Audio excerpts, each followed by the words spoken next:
वक्रतुंड महाकाय सूर्यकोटी समप्रभ निर्विघ्नं कुरु मे देव सर्वकार्येषु सर्वदा सरस्वती नमस्तुभ्यं वरदे कामरूपिणी विद्यारंभं करिष्यामि सिद्धिर्भवतु मे सदा गुरुर्ब्रह्मा गुरुर्विष्णु गुरुर्देवो महेश्वरः गुरुः साक्षात् परब्रह्म तस्मै श्री गुरवे नमः। श्री कुलदेवताभ्यो नमः, श्री मातृपितृभ्यो नमः, ओम श्री परमात्मने नमः। तर आपलं आता सध्या लक्ष्मी शोभानेचा अभ्यास चालू आहे। तर लक्ष्मी शोभाने मधले जवळजवळ 14 ओवीचा अर्थ आपण बघितलेला आहोत। तर आज आपल्याला 15व्या ओवीपासून भारतीताई अर्थ सांगतील। तर भारतीताई आता आपण सुरू करूया, तुम्ही सुरुवात करा। श्री दिग्विजय रामो विजयते। ओम शुक्लांबरधरं विष्णुं शशिवर्णं चतुर्भुजं प्रसन्नवदनं ध्यायेत् सर्वविघ्नोपशान्ते। श्रीमत्सौभाग्यजननीं सौम्यी लक्ष्मीं सनातनीं सर्वकामफलप्राप्त्यै साधनैकसुखावहां तपो विद्याविरक्त्यादि सद्गुणौघाकरानं वादिराजगुरून् वन्दे हयग्रीवपदाश्रयं। श्री हयग्रीव प्रसन्न। आपण आता सध्या तरी श्री लक्ष्मी शोभानांचा 15व्या कडव्याचा अर्थ बघूया।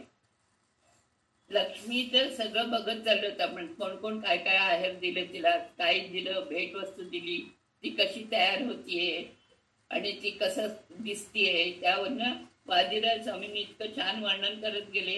एकेका दागिन्यांचं सुद्धा त्याचं वर्णन करून त्याचा फायदा काय किंवा काय असं वर्णन केले। आता याच्यात त्यांनी जोडव्यांचं वर्णन केलंय। ई लक्ष्मी देवीय कालुंगुर घलुकेनलु लोलाक्षी मेल्लने नडेतंदळु सालागी कुळिर्द सुरर सभय कंदो आलोची श्रीदळू मनजल्ली। म्हणजे आतापर्यंत वर्णन केलेली ही लक्ष्मी चंचल नयना आहे। इथे तिथे पाहत सावधानतेने चालत चालत सभेला चालत येत आहे। तिच्या जोडव्यांचा घल घल असा आवाज येत आहे। ओळीने बसलेल्या सूर पाहून मनामध्ये विचार तरी करत आहे। ती आता सभा मंडपाकडे येते संयोजच्या, तर तिच्या मनात काय काय विचार चालायचा। आतापर्यंत ज्या लक्ष्मी देवीचे वर्णन आपण पाहिले ती लक्ष्मी स्वयंवरात सिद्ध झालेली आहे। जोडव्यांचा आवाज करीत ती सभेमध्ये येत आहे। जोडव्यांना पण स्वामींनी फार महत्व दिले आहे। जोडवी घातल्याने मनावर संयम राहतो। मनाच्या संयमेसाठी याआधी सुद्धा मोत्यांच्या कुड्या, मोत्यांचे वर्णन केले आहे। तर नववधू उंबरठाव एकूण त्यांना काय झालंय, संयम पाहिजे। ती लक्ष्मी संयम करते, म्हणजे वधूला पण दुसऱ्या ठिकाणी नवीन संसार करताना किती संयम ठेवावा लागतो आणि हे सगळे दागिने केल्यावर आपोआपच संयम येतो असं त्यांना सांगायचंय। नववधू उंबरठा ओलांडून आत येते तेव्हा तिचे मन काबूत ठेवण्यासाठी जोडवी फार महत्वाची आहे। येणारी वधू आपले कुल संपन्न करणारी असली पाहिजे। कन्यादान केव्हाही 2 कुळांचा उद्धार करते। कृष्णाने सुद्धा स्त्रियांचा उद्धार करण्यासाठी भूमीवर अवतार घेतला। लक्ष्मीची चाल सुद्धा सावधानपणे सांगितले। हे स्वयंवर आहे, लग्न नाही। लग्न पत्रिका बघून स्वयंवर आधीच केली जाते आहे। इथे वरुण राजाने आपल्या मुलीचे क्षत्रिय जाती पद्धतीने स्वयंवर केले। त्याला वरुण राजाला माहित आहे की ती मुलगी म्हणजे स्वयं लक्ष्मी आहे, तिचं लग्न झालंय आणि देवाबरोबर तिचं सगळं झालंय। पण ते एक नाटकच सुरू आहे म्हटलं बरोबर, ते सगळ्या पद्धतीने व्हायला म्हणून हरिसर्वोत्तमाचं जगाला दाखवून देण्यासाठी वरुण राजाने स्वयंवराच्या माध्यमांनी हे चित्रित केले आहे। आता सूर्यरोग सभे म्हणजे सगळे देवता गट तिथे आलेले आहेत। म्हणजे देव, दानव, मानव, किन्नर, किमपुरुष इत्यादी सर्व तिथे आहे असं अर्थ होतं। मग इथे स्वामींनी असुर नका दाखवले नाही, तर ते असुर गुप्त वृत्तीने आहे। सामान्य परीक्षेला बसण्यास सुद्धा पात्रता लागते। असुरामध्ये शोधूनही गुण सापडत नाहीत। परीक्षेस बसणाऱ्या योग्यताच नसल्यावर तामसी दैत्यांचा उल्लेख लपून ठेवला आहे.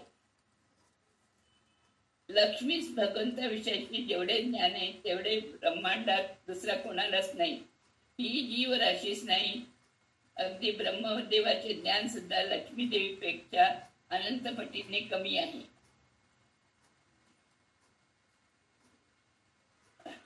आता तिथे मेल वधुके म्हणजे उत्तरी असं आपण मागच्या वेळेला बघितले, तर त्यांनी असं सांगितलंय की नुसतं त्या वस्त्राचंच तेवढं समजू नका, तिने वर पांघरलंय तर जीवोच्छेदित असं समजा वस्त्र. कारण जीवावरील अनिरुद्ध लिंग स्वरूप इत्यादी जी आवरणे आहेत ती एक एक नाहीशी करण्यासाठी साधना मार्गात लागणारे उत्तम वस्त्र लक्ष्मी आपल्याला देत आहे. जीवाला शरीर रूपी उत्तम वस्त्र म्हणजे उत्तम वर्णात जन्म देते आहे. म्हणून ते मेलवदके म्हणजे वस्त्र आवरण पण आपल्या शरीराला पण चांगल्या वर्णात देते आवरण म्हणून. फल त्याचं काय, वधू योग्य पती निवडते. तन्न मಕ್ಕಳ ಕುಂದ ತಾನೇ ಪೇಳುವುದಕ್ಕೆ ಮನ್ನದಿ ನಾಚಿ ಮಹಾಲಕ್ಷ್मी ತನ್ನ ಮನದಿಂದಲಿ ಕರೆಯದೆ ಒಬ್ಬೊಬ್ಬರ उन्नत दोषगण नेनेसिदಳು. म्हणजे आपल्या मुलांचे दोष स्वतः सांगण्यास महालक्ष्मीला लाज वाटली, म्हणून तिने त्यांचे प्रत्येक नावे न घेता फक्त त्यांच्या मोठ्या चुका तेवढ्याच सांगितल्या. स्वयंवरातील कन्या म्हणून सौभाग्यामध्ये आपल्याला योग्य पती कोण आहे याचा विचार करत ठरवण्याचे ती पण नाटक करती आहे. असे करताना ती मनातून लाजती आहे आणि आपल्या मुलांचीच नावे न घेता मोठमोठे दोष फक्त तिने उल्लेख केले आहे. यावर त्याचे संबोधन करते. कृष्णाने स्वतः अर्जुनाला सांगितलंय की मी बीजप्रत पिता आहे आणि लक्ष्मी देवी बियांना ठेवलेल्या अंकुर आणल्या असे सांगितले. वस्तुतः जगतपिता श्रीहरी आणि जगन्माता महालक्ष्मी आहे. सृष्टीच्या आधीच, नाहीतर देव, मनुष्य, पक्षी, पशु सर्व योनी, सर्व प्राणी जगन्माताची लक्ष्मी देवीय क्षेत्र रूपिणी आहे. गर्भधानाच्या वेळी दाम्पत्यास हे अनुसंधान करण्यास स्वामीजींनी सांगितले.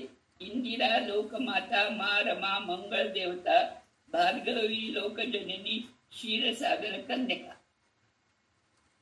असे असताना लक्ष्मी देवीने इतर देवतांचे दोष चुका काढताना लाज का वाटले, तर विष्णू भक्ती हा देवतांचा मोठा गुण आहे.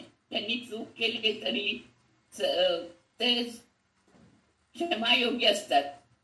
आणि या देवतांची नावे सुद्धा श्रीहरी नारायणावर एक एक ठेवलेली आहेत. त्यामुळे आपल्या नवऱ्याचे नाव घेताना सुद्धा लक्ष्मी देवी लाजली आहे. नमानी सर्वाणी यमविशंती तम वै विष्णू परममुदहरंती असं श्रुतीमध्ये सांगितले. श्रुतीची अभिमानी लक्ष्मी देवी आहे. तिनेच सांगितलंय की नवऱ्याचे नाव घेताना बायकांनी लाजणे हा अगदी सहज स्वभाव आहे. अल्प मानव आपले दोष सांगायला लाजतो आणि दुसऱ्यांचे मात्र निसंकोचपणे सांगतो. महालक्ष्मी तसं करत नाहीये. ती स्वतःचे गुण सांगण्यास लाजत आहे आणि दुसऱ्यांचे दोष सांगायला पण संकोच करत आहे. दुसऱ्यांचे दोष न मोजणे आणि त्यांच्या गुणाकडे पाहून आनंदित होणे हा तिचा सद्गुण आहे. म्हणूनच तिला तारतम्याचे ज्ञान समजायचे आहे. फल, भावी पतीतला दोष आधी समजतो. ಕೆಲವರು ತಲೆಯೂರಿ ತಪಗೈದ ಪುಣ್ಯವ ಗಳಿಸಿದರೇನು ಫಲವಿಲ್ಲ, ಜ್ವಲಿಸುವ ಕೋಪದಿ ಶಾಪವ ಕೊಡುವರು, ललनेयनिवरू ओलिसवरे. आता तिने एकेका लोकांचं म्हणजे ते सगळे बसले तुळशी गण हे गण त्यांचे त्यातले एक एक दोष ती सांगत आहे सगळ्यांना.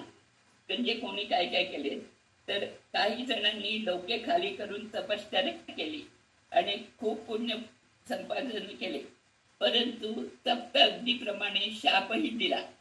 अशा ऋषी मुनींना ही ललना वरेल काय? तर विश्लेषण. लक्ष्मीच्या स्वयंवराची ही सभा आहे. हिचे लक्ष्मी आता वरपरीक्षा घेत आहे. देवता आणि ऋषी मुनींच्या दोष निश्चय इथे सांगत आहे. ऋषी येथे वेदांचा अर्थ समजायला म्हणून आलेले आहेत, लक्ष्मी मिळवण्यासाठी नाही. कारण लक्ष्मी ही वेदाभिमानी आहे. तपश्चर्याचे सामर्थ्य जगाला दाखवून देण्यासाठी आले होते. अष्टऐश्वर्यापैकी हे एक ऐश्वर्य आहे. तपश्चर्या केली तर क्रोधावर विजय मिळला नाही आणि त्यासाठी वशिष्ठ विश्वामित्र साक्षी आहे. आता वशिष्ठ ऋषींचं सांगितलंय त्यांनी. वशिष्ठ उग्र क्षात्र तेजस्वी विश्वरथ राजाकडून दिन बलम क्षत्रिय बलम ब्रह्म तेजो बलम बलम असं वदवलं. म्हणजे ब्राह्मणांच्याकडे असणारं क्षमाबल या सहज गुणाने क्षत्रियावर साध्य करते. क्षत्रियापेक्षा उत्तम म्हणून साध्य झाले. विश्वामित्रांनी वशिष्ठांचा आश्रम जाळला. हजारो शिष्यांना मारले. 100 मुलांना राक्षसांचे आहार केले. शेवटी त्याला सुद्धा मारण्याचा प्रयत्न केला. तरीही वशिष्ठांनी त्याचा प्रतिकार केला नाही. कंटाळून वशिष्ठांनी आत्महत्येचा प्रयत्न केला. मेरू पर्वतावरून उडी मारली. समुद्रात गेले. आगीत प्रवेश केला. नदीत बुडायला गेले. पण सरतुवेवर केले. कारण इतकं त्यांचं पुण्य होतं की त्यांना मरायला सुद्धा परवानगी नव्हती. शेवटी परत आश्रमात आले. त्या आश्रमात आल्यानंतर त्यांच्या समोरून त्यांची सून चालत येत होती. त्यांना तिच्या गर्भातून वेदघोषाचा आवाज ऐकू आला. आपल्या नातवाचा आवाज ऐकून ते इतके तृप्त झाले. विश्वामित्राने त्यांच्या सुनेला खाण्यास एक पुन्हा राक्षस पाठवला. राक्षसाला पाहून ती किंचाळली. वशिष्ठांनी आपल्या त्यावेळेला मात्र त्यांचा सगळा संयम तुटला आणि त्यांनी त्या राक्षसाला जाळले. नंतर परत आपल्या कमंडलातून जलाचे प्रोक्षण करून त्या राक्षसास शापमुक्त केले. हाच तो वशिष्ठांनी आवश्यक हो म्हणून विष दिला. असे हे ऋषी घोर तपश्चर्या करतात, पुण्य कमवतात आणि शेवटी जराही विचार न करता शेवटी शाप देतात. याचे दुसरे उदाहरण म्हणजे विश्वामित्र. यांनी 10,000 वर्षे तपश्चर्या करून ब्रह्मर्षी पदवी मिळवली. गायत्री मंत्राचे द्रष्टे झाले तरीही वशिष्ठांना शाप दिला. ऋग्वेदात त्याचा उल्लेख आहे. विश्वामित्र विश्वाचे मित्र असले तरी वशिष्ठांना महाशत्रू झाले. शेवटी वशिष्ठांनीच त्यांना ब्रह्मर्षी म्हणून सन्मान दिला. वशिष्ठांचे व्यक्तिमत्व हिमालय एवढे उत्तंग आहे. त्यांच्या अपार क्षमाभावनेपुढे विश्वामित्रांचा क्रोध शमला. त्यांच्या पुढे विश्वामित्रांना नतमस्तक व्हावे लागले. अशा शीघ्र कोपी मुनींना लक्ष्मी देवी कशी तरी वरेल काय. आता ब्रह्मदेवाने क्रोधावरून त्यांनी सांगितलंय क्रोध कसा कसा येतो. तर ब्रह्मदेव रुद्रदेवाचा क्रोध सांगितलाय त्यांनी. रुद्रदेवाने 40 कल्पापर्यंत साधना केली. 10 दिन कल्पापर्यंत मिठाच्या समुद्रात तपश्चर्या केली आणि रुद्र पदवी मिळाली. अजूनही एका रूपाने पदवी शाश्वत राहण्यासाठी त्यांनी तपश्चर्या केली. रुद्रदेवाने द्रौपदीला 5 पती मिळावेत म्हणून वर दिला. न कळत इंद्राला तू द्रौपदीचा पती हो असा शापही दिला आणि त्याला मनुष्य होण्याचा शाप दिला. म्हणजे शाप कसं देत गेले. रुद्रदेव श्रीहरीच्या रागापासून जन्मले आहेत म्हणून एक वेळ ही गोष्ट मान्य करतो. परंतु ब्रह्मदेव तर श्रीहरीच्या प्रसन्न भावनेतून जन्मलेला आहे. तरीही एकदा समुद्र किनाऱ्यावर विहार करीत असताना लाटावरील थेंब अंगावर आल्यामुळे त्यांनी सुद्धा सागराला तू मनुष्य जन्म घेतलो असा शाप दिला. आणि हा सागरच म्हणजे शंतनू राजा भीष्माचार्याचे वडील. असे देव सुद्धा शाप देतात, रागवतात. देवतांना मानव जन्म येणे हाच एक शाप आहे. त्या सर्वांच्या विरुद्ध नारायणाला राग नाही. इतर देव रागाचे अधीन झाले आहेत हे विष्णूला राग नाही. कैलास पर्वतात तपश्चर्याला बसलेला रुद्रदेवाने मन्मथाला जाळून टाकले. परंतु याच हिमालयात नारायण तपश्चर्या करीत असताना मन्मथाने दिलेल्या उपद्रवाने ते चिडले नाही. एक मंदहास करून आपल्या मांडीतून एक सुंदर अप्सरा स्त्रीला जन्म द्या. तीच ही उर्वशी. आणि तिला सुद्धा देवांच्या बरोबर इंद्रलोकात नेण्यास सांगून आपला क्रोध नाही हे दाखवून दिले. ऋषीमुनी सुद्धा तपश्चर्या करून पुण्य प्राप्त करतात, संपत्ती कमवतात, परंतु त्याबरोबरच क्रोध, त्यामुळे शाप, नंतर पश्चाताप असा त्यांचा उपचार सुरू असतो. अशा ऋषीमुनींना लक्ष्मी कशी वश होईल? आता ते अष्ट ऐश्वर्य कोणकोणते इथे सांगितले ते अणिमा, महिमा, लघिमा, प्राप्ती, प्राकाश्य, ईशित्व, पशित्व, प्राकट्य या अशा अष्टसिद्धी आहेत. फळ, दुसऱ्यांचे दोष नेमके कळतात. ಎಲ್ಲ ಶಾಸ್ತ್ರವನ್ನಿ ದುರ್ಲಭ ಜ್ಞಾನವ ಕಲ್ಪಿಸಿ ಕೊಡುವ ಗುರುಗಳ ಬಲ್ಲಿದ ಜನಕ್ಕೆ ಮರುಳಾಗಿ ಇಬ್ಬರು ಸಲ್ಲದ ಪುರೋಹಿತ पळगाधरू शोभाने सर्व शास्त्रांचे पठण करून, म्हणजे ऋग्वेद, यजुर्वेद, सामवेद, अथर्वेद, षडंग म्हणजे व्याकरण, छंद, ज्योतिष, निरुक्त, शिक्षा, कल्प शिकवणारे दोघे गुरु, देवगुरु परस्पराचार्य आणि दैत्यगुरु शुक्राचार्य चालून आलेल्या त्या संपत्तीच्या आहेरी जाऊन योग्य नसलेले पौरोहित्य कर्म करावे लागले.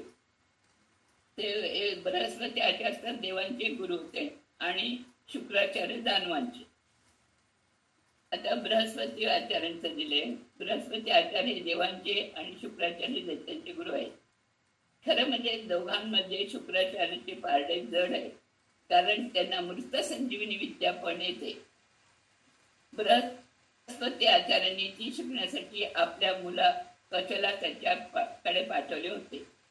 शरपंजावर झोपलेल्या भीष्माचार्यांनी धर्मराजाला सांगितले, पृथ्वीराजाने केलेल्या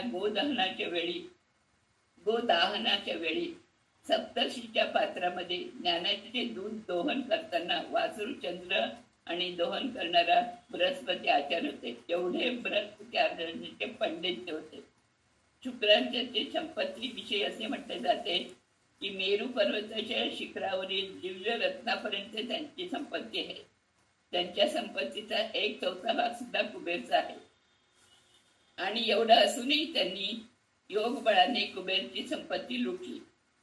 कुबेरने शंकराकडे त्याची तक्रार नोंदवली. शंकराने शुक्राचार्यांना आपल्या त्रिशूला ते उचलून तोंडात घातले. नंतर इतर दैत्यांच्या प्रार्थनेवरून शुक्राचार्यांना गुरुद्वारातून बाहेर काढले. संपत्तीच्या मोहाने हास्यास्पद जीवन जगणाऱ्या शुक्राचार्याला लक्ष्मी कसे वरेल? बृहस्पती आचार्यांच्या संपत्तीला सीमा नाही, ती मोजताच येत नाही. असे असेल सुद्धा एकदा मरुत राजाच्या यज्ञात त्याचे पौरोहित्य करणाऱ्या संवर्त नावाच्या भावाकडून, म्हणजे त्यांचा भाऊ होता संवर्त नावाचा, त्याच्याकडनं त्यांना तो पुरोहित करत होता. कारण मरुत राजाच्या शंकराच्या वरामुळे इंद्रियला राजवण्यासाठी ऐश्वर मिळाले होते. या यज्ञात स्वयंपाकासाठी सुद्धा सोन्याची भांडी असत आणि स्वतः विश्वकर्मा येऊन वाढण्याचे काम करीत. मग त्या यज्ञातील पौरोहित्य करणाऱ्यांना दक्षिणा केवढी असेल? संवर्त हा मरुत राजाचा पुरोहित होता. तरीही बृहस्पती आचार्यांनी कसे तरी करून इंद्राकडून मरुताचे पौरोहित्य करण्याची परवानगी दिली. इंद्राने मारुतला, जर तू बृहस्पत्याचार्यांना पौरोहित्य दिले नाहीस तर माझा वज्र हिज तुझ्यावर प्रयोग करतो असे सांगितले. परंतु संवर्त मुनींच्या तपासमर्थाने वज्रयुद्धाला तिथे स्तंभित केले. शेवटपर्यंत बृहस्पत्याचार्यांना त्यांचे पौरोहित्य मिळाले नाही. पुरोहित, अर्चक, मठाधिपती सर्व देवता लोक असले तरी त्यांना श्वानाच्या जन्माचे भय असते असे शास्त्रात सांगितले. रामायणात त्याविषयी एक गोष्ट येते.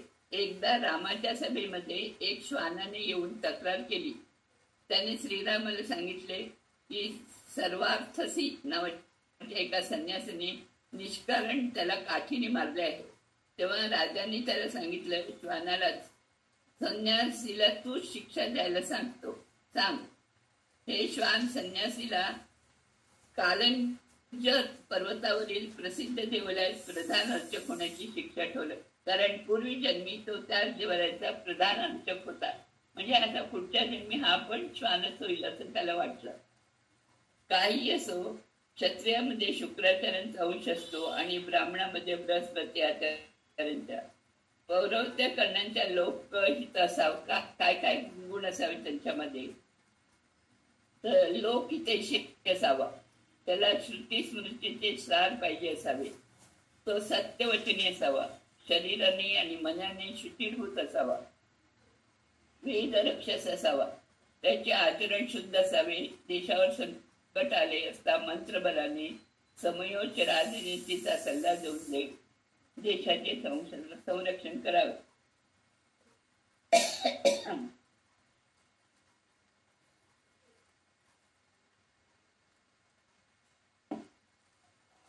त्यांच्या मनात आणि कृतीत कपट नसावे. हे 8 गुण पौरोहित्य करण्यामध्ये फार महत्वाचे आहे. हे गुण दोघांमुळे असल्यामुळे शुक्राचार्य दैत्यांचे आणि बृहस्पती आचार्य देवांचे गुरु झाले.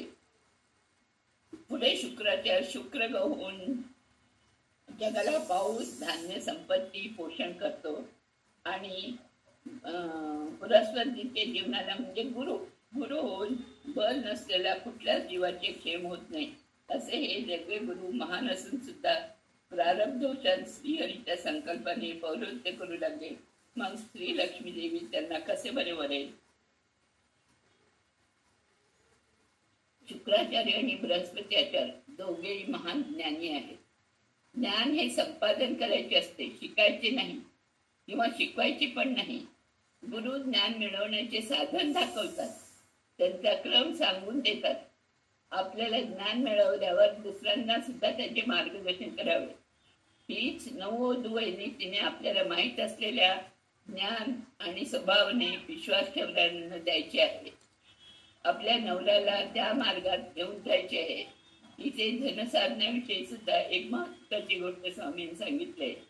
बल्ली धन म्हणजे आपल्या सात्विक मार्गाने आलेले धन, त्यावर मोहित होण्याचा हक्क आहे. चांगल्या मार्गाने कमवलेल्या संपत्तीवर वधूने हक्क सांगावे. म्हणजे नवऱ्याला सुद्धा असं अपाय मार्गाने धन संपादन करू देऊ नये असं त्यांना स्वामीने सुचवायचं. काम निर्जित नभ कामिनी गे सोतब भामिनी हिंजे हरदव कामांदनागी मुन्य कामिनी गे दव नब्बस कामादी गुरुतल्प गामी योब शोभाने. एक कामात जिंकलेला म्हणून घेत आपल्याच मुली पुढे हसला म्हणजे ब्रह्मदेव. दुसरा कामात जिंकलेला म्हणून मोहिनी स्त्रीच्या मागे धावला रुद्रदेव. अजून एक कामांध होऊन ऋषीपत्नीचा संग करणारा इंद्र. आणि सर्वात म्हणजे अजून एक कामाने पीडित होऊन गुरुपत्नीचं गमन करणारा म्हणजे बृहस्पती आचार्याची पत्नी करणारा झाला इंद्र. अशा देवतांना लक्ष्मी कसे बरे वरेल. इथे काम निर्जित म्हणजे रुद्र, काम निर्जित इंद्र आणि काम निर्जित म्हणजे काम नाही त्यांच्यात. चंद्र सगळ्यांचे आहे. सर्वांनी काम जिंकलेले आहे तरी भगवंतांच्या आज्ञेचे पालन करीत आहेत. ब्रह्मदेव सर्व दोषरहित रुद्रगण आहेत. एकाच वेळी 100 रुद्रगण तयार होऊन बसलेले असतात. त्यातला त्यांचं टाइम संपल्याबरोबर 99 जो असतो तो ब्रह्मदेव होतो आणि मग वर सरपंच ही त्याची देवलोकात प्रथा चालत आलेली असते. 99 रुद्रगणात आता सध्या जो ब्रह्मदेव त्याच्यानंतरच्या रुद्रगणात हनुम, भीम आणि मध्व हे 3 अवतार आहेत. हनुमंताने समुद्र लंघन करून सीतेला पाहून आलेली बातमी श्रीरामाला सांगितली. तेव्हा श्रीराम त्याला तू जे मागेल ते जाईल असे सांगितले. हनुमंताने फक्त त्याला भक्ती आणि चरण सेवा मागितले. असे हे रुद्रगण निष्काम अहेतुकी भक्ती करतात. त्यांची सकाम वक्रभूत भक्ती नसते. असे असताना ब्रह्मदेव स्वतःच्या सृष्टी केलेल्या आपल्याच कन्येवर मोहित होईल काय, हा प्रश्न सगळ्यांना पडतोय. परंतु भागवतात ब्रह्मदेव वाग्देवीला पाहून मोहित झाला असे सांगितले आहे. त्यावेळी अत्री, मरीची इत्यादी ब्रह्मपुत्रांनी त्याला आक्षेपण घेतले आणि ही अनिती आहे, हा अनर्थ आहे. एक वेळ तू ही चूक वाटवून घेतलीस परंतु सामान्य जण ते फसतील ते ऐकून ब्रह्मदेवाने त्या कृशांगीला सोडून दिले. काही असो, मुलीची अपेक्षा करण्यात चुकीचेच आहे. ह्या सर्वाला मुद्गल ऋषी साक्षी आहे. एकदा पुराण ऐकताना ही गोष्ट ऐकून ते हसले. तेव्हा ब्रह्मदेवाने त्याला तुला उत्तम स्त्री संग हो असा शाप दिला. आपल्यापेक्षा उत्तम स्त्रीची संग केल्यास नित्य नरक यातना होतात हे त्यांना माहित होतं. त्यामुळे त्यांनी ब्रह्मदेवाकडे क्षमा याचना केली आणि ब्रह्मदेवाने ते स्वीकारले. मग त्यांनी तीव्र तपश्चर्या करून आपल्यावरील हे संकट टाळले. परंतु त्यामुळे ब्रह्मदेवाचे समर्थन झाले नाही. म्हणजे त्यांनी अपेक्षा केली पण सगळेजण नाही नाही म्हणाल्यावर त्यांनी सोडलं. हे काही हे होत नाही, समर्थन होत नाही. म्हणून ब्रह्मदेवाच्या बाबतीतही ते शक्य नाही. ब्रह्मदेवाच्या मनात सदैव हरीचे ध्यान चालू असते.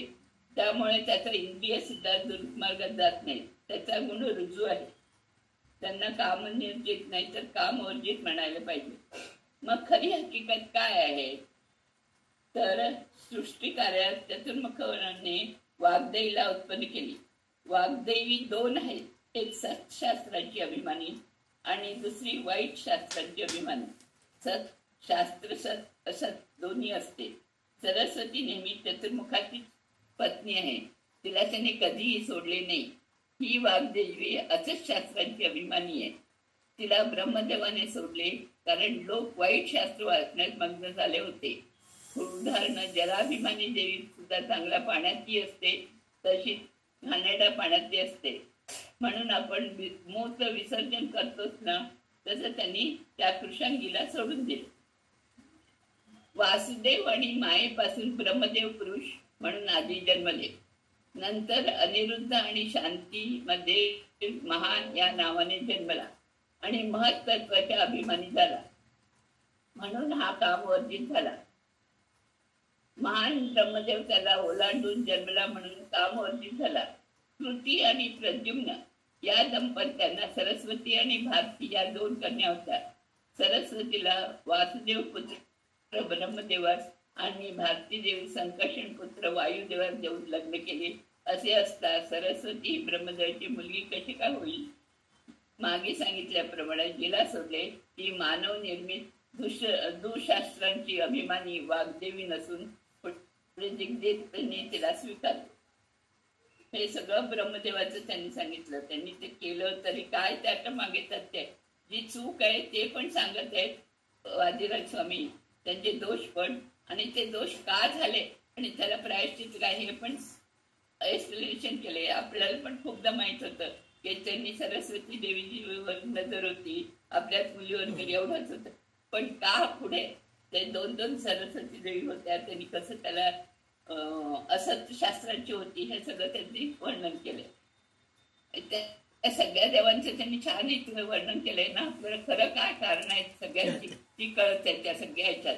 म्हणजे वशिष्ठ ऋषींचं त्यांचं सगळं आपल्याला माहित, शुक्राचार्य बृहस्पती आचार्यांचे त्यांचे गुण आणि दोष, आणि असले तरी ते पूर्ण विष्णू भक्त आहेत. त्यांना त्यांची कामावर पूर्ण आहे, पण तरी पण कुठेतरी त्यांचं एक, आणि कधी कधी काय होतं खूप पुण्य वाहून गेलं तरी त्यांच्या हातून त्या चुका घडवून येतात, कारण ते जास्त पुण्य झालेलं पण होत नाही. आता ब्रह्मदेव वासुदेवांचं त्या दोघांचं लग्न करून दिलं.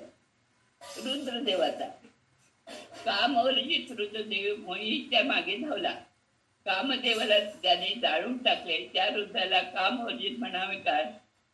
त्याने पार्वतीचा हात कामामुळे धरला नाही, तर पार्वतीच्या प्रेमापोटी रुद्रदेवाने तिला वरले आहे.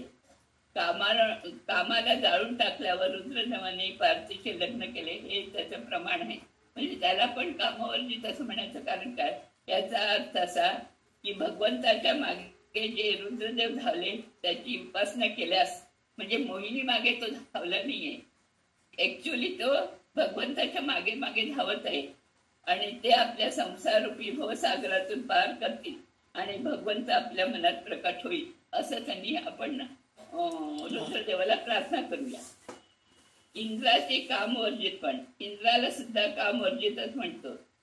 गौतम मुनींची आपल्या योग्यतेपेक्षा इंद्राने अहिलेचा का असा बलात्कार केला तर गौतम मुनींची आपल्या योग्यतेपेक्षा जास्त तपश्चर्या करून पुण्य संपादन केले होते.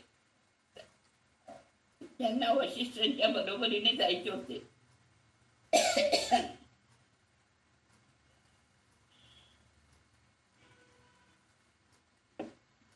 या कामनेने गौतम मुनी कामांध झाले होते. त्यांना अहंकार आला होता. म्हणून इंद्राच्या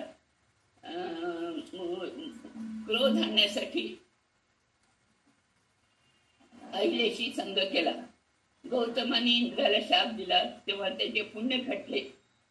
म्हणूनच आपल्यापेक्षा उत्तमांना शाप दिल्यास पुण्यक्षय होते असे करून इंद्राने दाम्पत्याच्या जवळपण आणले. चंद्र हा सुद्धा कामवर्जित देव आहे. त्याची कक्षा 12वी आहे. भगवंताचे दर्शन झाले आहे. हे सर्व देव आता एकेका पदाधिकार आहेत. त्यांना राग, द्वेष, अज्ञान, विपरीताचं ज्ञान नाही. त्यामुळे पाप पुण्यांचाही लवलेशही नाही. त्यांचा जन्मदोषही नाही. आपल्यासारख्यांचे वेगळे असते. मीच देह असे विपरीत ज्ञान आपण करून घेतो. त्यामुळे अनुकूल प्रतिकूल परिस्थितीत राग द्वेष आपल्याला येतो. त्याचे पाणी पुण्य होते. आपण पुन्हा पुन्हा जन्म मरणाच्या फेऱ्यात सापडतो. चंद्र जन्मल्यापासून जगाला बिया, औषधी, वनस्पती देतो आहे. ब्राह्मण, जल या सर्वांचा तो अधिपती आहे. त्यामुळे ब्राह्मणादी वर्गाने केलेल्या पुण्याचे फळ त्याला मिळते. कारण ब्राह्मण वर्ग भगवानची सदा साधना करीत असतात. चंद्राने एकदा राजसूय यज्ञ केला होता. या अभूतपूर्व यज्ञात अत्री मुनी होते, भृगु मुनी होते, चतुर्मुख ब्रह्म उद्भाता होता आणि वशिष्ठ मुनी ब्रह्म झाले होते. सनकादी ब्रह्मर्षी आणि स्वयं नारायण सदस्य म्हणून विपरीत सदस्य होते. अशा पुण्यशाली चंद्राला सर्व देवतांचे वासस्थान असलेल्या मेरू पर्वताची प्रदक्षिणा घालण्याचे भाग्य लाभले. त्यामुळे चंद्राचे पुण्य ओसांडून, मी मगाशी सांगलं, पुण्य जास्त झालं की त्याला कुठेतरी ब्रेक लावतातच. त्याचे पुण्य ओसांडून वाहू लागले. चंद्राला अहंकार आला आणि ब्राह्मण गुरु बृहस्पती आचार्यांच्या पत्नी तारा स्वयं क्षत्रिय असून त्याचे अपहरण केले. सूर्याचे सुद्धा पुण्य मेरू पर्वत प्रदक्षिणेमुळे जास्त झाले होते. त्यानेही सुग्रीव अवतारात आपल्या मोठ्या भावाच्या पत्नीला ठेवून घेतले. त्यामुळे दोघांच्या पुण्याचा राग झाला. त्यांनी केलेल्या अनर्थाने त्रिलोक्यात उपकारच झाला. असे केल्याने त्यांच्या पुण्याचा समतोल झाला आणि स्थान भ्रष्ट झाले नाही. देवता स्वतःवर दोष घेऊन सुद्धा जगाला धडा शिकवतात आणि श्रीहरीस प्रिय होतात. ब्रह्म, रुद्र, इंद्र आणि चंद्र असा संक्षिप्त क्रम दाखवून श्रीहरी सर्वोत्तम आहे हे तिने सगळ्यांना दाखवून दिले. आता बयसव नब्ब पर राजश्रीची बाळव ईश्वर नब्ब हास्य व माडी लुब्धनिशी कोणतो नब्ब दुष्यांघ्री ಒಬ್ಬ ಒಕ್ಕಣ್ಣ नब्ब. म्हणजेच या सभेत आता पुढचे एवढे झाले. आता त्यांच्या पुढचे विश्लेषण. सभेत एक नश्वर ऐश्वर्याची अपेक्षा करणार आहे, तर दुसरा परावलंबी असून सुद्धा स्वतःला ईश्वर समजतो. अजून एक हसून दात पडून घेतलेला आहे, तर दुसऱ्याचा पायच नाही. अजून एकाला एकच डोळा आहे. म्हणजे कोण कोण आहेत म्हणजे तर इंद्र, रुद्र, कुश, शेष आणि जयंत व सांगितलेल्या सर्व देवा पराधीन आहेत. दुसऱ्यांचा आश्रय म्हणजे पराधीन म्हणजे त्या देवाचा आश्रय घेतल्याशिवाय त्यांना काही करता येत नाही. ते 14 महिन्यानंतर इंद्राच्या पदवीला नावे अशी आहे.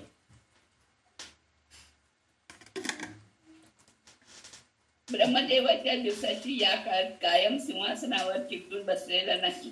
म्हणजे ब्रह्मदेवाला एक दिवस नंतर आता तो जीव रुद्र पदवीस आहे, त्याची बढती होऊन तो शेष पदवीला जातो.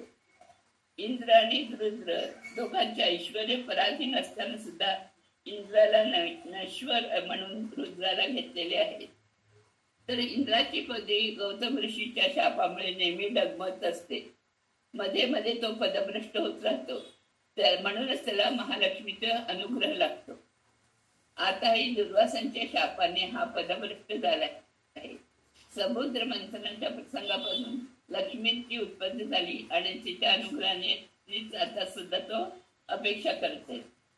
वास्तविक स्वर्गलेखाचा अधिपती म्हणून परमेश्वराचा धनी आहे. असे असताना सुद्धा भूमीवर एखाद्या छोट्या यज्ञाची आहुती सुद्धा तो सोडायला तयार नाही. गो बालकांनी इंद्रपूजेच्या ऐवजी गोवर्धन पर्वताची पूजा केल्यास त्यांना सुद्धा मुसळधार पावसाने हैराण केले. जिथे जिथे यज्ञाची आहुती देत नाही त्यांचं घरदार हा नाश करतो. म्हणून याला पुरंदर म्हणतात. समुद्र मंथनातील कामधेनू, कल्पवृक्ष, चिंतामणी, अप्सरा हे सर्व त्याने स्वतःच घेतले आहेत. गौतमच्या पत्नीला सुद्धा त्याने सोडले नाही.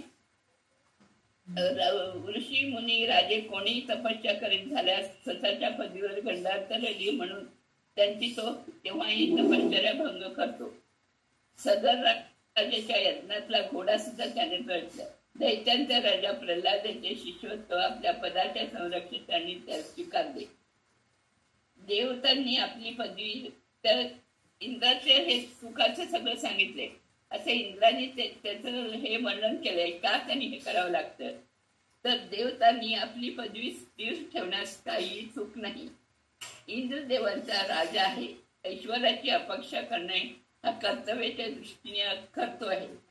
जर आपल्या पदवीविषयी त्यांनी वैराग्य भाव आणला तर तेच त्याची कर्तव्यच्युती आहे. म्हणजे राजाला असूनही तो काही लक्ष देत नसेल तर त्याची कर्तव्यच्युती आहे. यज्ञामध्ये आहुतीची अपेक्षा करणे म्हणजे आपल्या मुलाकडून नमस्कार करून त्यांना आशीर्वाद देणे हा त्याच्या अपेक्षेत वाचल्याचा भाव आहे. तसेच विघ्न आणणारे हे खरे आहे. परंतु जसे प्राध्यापक विद्यार्थी परीक्षा घेतात, प्राध्यापक विद्यार्थ्यांची परीक्षा घेतात आणि त्यांना समजवतात तसे ते पास व्हायलाच पाहिजे. अर्जुनाला सुद्धा कृष्णाने तू युद्ध कर, जिंकलास तर त्रैलोक्याचा अधिपती होशील, मेलास तर स्वर्गात जाशील असे नाही का सांगितले. मानवाला अपरोक्ष ज्ञान झाल्यावर मोक्ष मिळण्यास विलंब नाही. परंतु देवतांना मात्र फार कठीण होते. अपरोक्ष ज्ञान सगळ्यांनाच असते. तारतम्याप्रमाणे विलंब त्यांना जास्त होत जातो. जेवढा वरच्या श्रेणीतला देव तेवढा त्यांना मोक्षास विलंब होतो. देव सुद्धा मानवांना जास्तीत जास्त ज्ञान देण्याची इच्छा करतात आणि परमात्माची सेवा करावी अशी अपेक्षा ते करतात असं श्रुतीला सांगितले. आता रुद्रदेव परमात्म्याचे आश्रित आहेत. वास्तविक रुद्रदेव परम विष्णू भक्त परम भागवत धर्मी आहेत. त्यांनी विष्णूचे ईश्वर हे नाव सुद्धा स्वतःला ठेवून घेतले आहे. हालाहाल विषपानाच्या वेळी त्यांनी वायुदेवाचा आश्रय केला. विद्युन्मली, तारकाक्ष आणि कमलाक्ष हे 3 त्रिपुरासुर होते. म्हणजे सोने, चांदी आणि लोहाचे घर बांधून राहत होते. या त्रिपुरासुरांना संहारात सुद्धा देवाने रुद्राची मदत केली आहे. तर पहिल्यांदा श्रीहरीने असुरांच्या पत्नीचे पार्थिवते घालवले. नंतर वृषभ रूपाने अमृतपान केले. त्यात वृषभ रूपी भगवंताने शंकराला युद्धाच्या प्रारंभी आपल्या खोडावर बसून सोडलेल्या एका बाणाचे 3 बाण करून प्रत्येक बाणामध्ये स्वतःचे एक रूप घेऊन श्रीहरीने त्यांना संहार केला. भस्मासूरच्या वधाच्या प्रसंगी सुद्धा त्यांनी बटूचे रूप घेऊन परमात्म्याने शंकराला वाचवले. लक्ष्मी देवीच्या सांगण्यावरून ब्रह्मदेवाची 5वे शीस शंकराने कापले आहेत. परंतु त्याचा 10 त्याला सहन होईना. शंकर देवीला शरण केला तेव्हा तिने त्या शिराच्या हातावर ठेवण्यास सांगितले आणि त्यावर श्रीहरीचे पाददर्शन पडले. नंतर रामेश्वरामध्ये सेतू समोर लिंग स्थापना करून तिथे थांबायला सांगितले. ब्रह्मतेचा दोष परिहार झाला. दररोज सेतू दर्शनाने शंकराच्या ब्रह्मतेचा दोष दूर झाला. असा श्रीहरी लक्ष्मी, ब्रह्म, वायू सर्वांचा आश्रय घेणाऱ्या शंकरात जगाचा ईश्वर म्हणणे योग्य आहे का? फक्त तारतम्य ज्ञान देण्यासाठी हे सांगितले. आता पुषा, हा पुषा कोण आहे तर हा 12 आदित्यपैकी एक आहे. दक्ष प्रजापतीच्या यज्ञात असल्यामुळे वीरभद्रने त्याला एक लगावली. तेव्हा त्याने सर्व दात पाडले. तेव्हापासून तो फक्त पिठाची गंजी खातो. खाण्यासाठी सुद्धा त्याला दुसऱ्यांचा आश्रय घेतो. तो महालक्ष्मीला योग्य कसा होईल? अधश्रंगी शेषदेव, अधश्रंगी म्हणजे शेषदेव. शेषदेवांना पाय नाहीये, परंतु तसं नाहीये. त्यांचे पाय अदृश्य आहेत. त्यांना गूढपाद पण म्हणतात. गोरा रंगाचा सहस्र शीर्ष, एक कुंडल धारण करणारा, वनमाली घालणारा, निलांबर नेसलेला, नांगर आणि मुसळ ज्याची आयु देत असा शेष सपत्नीक श्रीहरीच्या मागे हात जोडून असतो, असं त्याचे वर्णन केलं आहे. त्याला गूढपाद असेही नाव आहे. ज्याला आपल्या पायावरच उभे राहत नाही किंवा लौकिकदृष्ट्या त्याला पाय नाही, अशा परावलंबी शेषाला लक्ष्मी कसे वरेल? इंद्रपुत्र जयंत आणि शुक्राचार्य याने, इंद्रपुत्र जयंत यांनी काय केलं होतं, एकदा सीता वनवासात असताना कावळ्यांचे रूप घेऊन तिच्या कंचुकीवर चोंच मारली. तेव्हा लक्ष्मणांनी त्याच्या डोळ्यावर दर्भ सोडला. त्यामुळे त्याला एक डोळा फुटला. तेव्हापासून त्याला एकच डोळा आहे. शुक्राचार्यांनी बलिराजाने त्रिपाद भूमीचे दान देण्यासाठी घेतलेल्या कमंडलातून सूक्ष्म रूपाने प्रवेश केला. तेव्हा ते पाणी बाहेर पडेना. त्यावेळी वामनाने दर्भाची काडी टोचून शुक्राचार्याचा एक डोळा गेला. त्यामुळे शुक्राचार्यांना सुद्धा एकच डोळा आहे. शुक्राचार्यांनी आपल्या शिष्याला वाचवता आले नाही. या दोघांना लक्ष्मी वारमाला तरी कशी काढेल? या पदाच्या पठणाने संपत्ती, संसार, नैश्वर्य याची भावना आहे वराला येते. तो अहंकारी होत नाही, दुसऱ्यांचे हास्य करत नाही. आपली जीवन पद्धती लपवून ठेवून समान दृष्टीने पक्षपात न करता वधूवरांचे दाम्पत्य जीवन करतो.